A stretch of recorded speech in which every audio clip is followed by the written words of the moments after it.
In this lesson, we will be learning our next chord called E.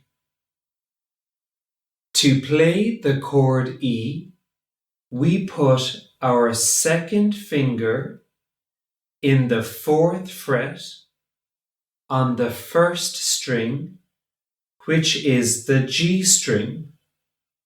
Next, we place our 3rd finger in the 4th fret on the 2nd string, which is the C string.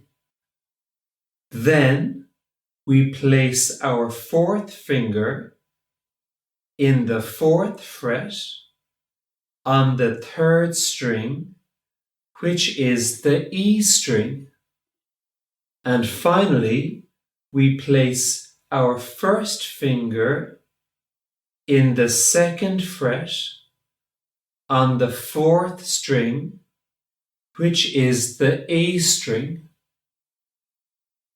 When playing the chord E, you can play all the strings. So let's play the chord E together using strum 1, which is down, down, up. And we will start after 4. 1, 2, 3, 4. E,